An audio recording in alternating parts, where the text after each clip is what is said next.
Siya ay maganda, matalino at may maliwanag na kinabukasan. Si Catherine Camilon, 26 anyos, isang guro at kandidata ng Miss Grand Philippines 2023. Noong October 12, 2023, umalis siya sa kanilang bahay sa Tuy, Batangas para sa isang mahalagang meeting.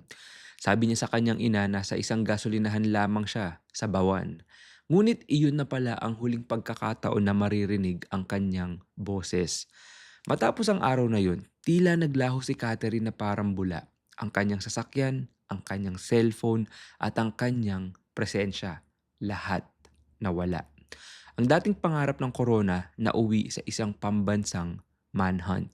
Sino ang huling nakita sa likod ng manibela? At bakit isang alagad ng batas ang itinuturong sospek sa likod ng bangungot na ito?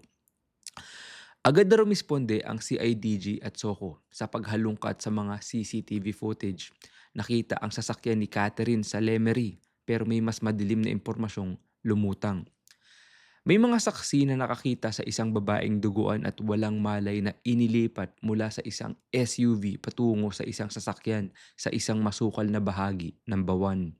Natagpuan ng mga pulis ang isang inabandonang SUV. Sa loob nito, nakakuha ang soko ng mga hibla ng buhok at bakas ng dugo. Matapos ang DNA testing, nakumpirma ang katotohanan. Ang dugo at buhok ay nagmula nga kay Catherine Camilon. Hindi na ito simpleng missing person case. Ito ay isa ng kidnapping at seryosong krimen. At ang pangalang lumabas sa investigasyon ay yumanig sa institusyon ng kapulisan, Police Major Alan De Castro. Lumabas sa investigasyon na may sikretong relasyon si Catherine at ang noon ay si Major De Castro. Isang relasyon na puno raw ng selos at pagbabanta.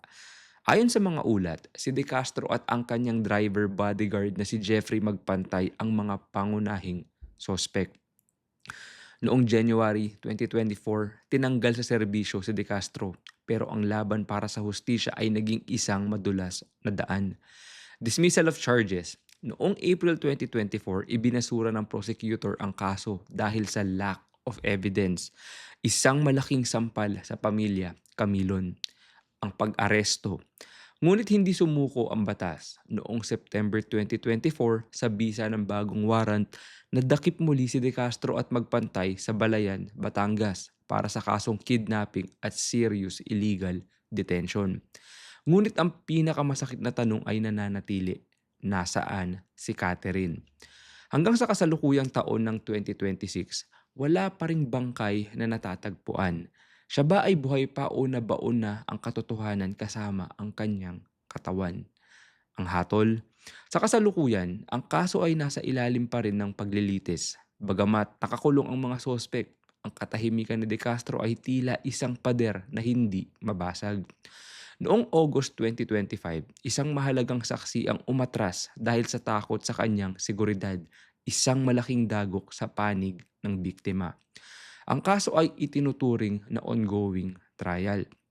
Walang piyansa para sa mga akusado, ngunit hanggat walang bangkay, ang kaso ay nananatiling isang madilim na puzzle na naghihintay ng isang huling piraso. Ang kaso ni Catherine Camilon ay hindi lamang kwento ng isang nawawalang beauty queen. Ito ay kwento ng kapangyarihan, pagtataksil at ang hirap ng paghahanap ng hustisya laban sa mga taong dapat sana ay nagpapatupad nito. Sabi nila, ang katotohanan ay laging lumalabas gaano man ito ilibing sa ilalim ng lupa o itago sa likod ng tsapa. Pero para sa pamilya Camilon, ang bawat gabi ay isang mahabang paghihintay. Isang paghihintay sa isang anak na ang tanging naging kasalanan ay maling pagtitiwala. Gaano kaligtas ang ating mga pangarap kung ang mga taong dapat na pinoprotektahan tayo ang siya palang banta sa ating buhay? Huwag nating hayaang maging isang numero lamang si Catherine sa listahan ng mga nawawala.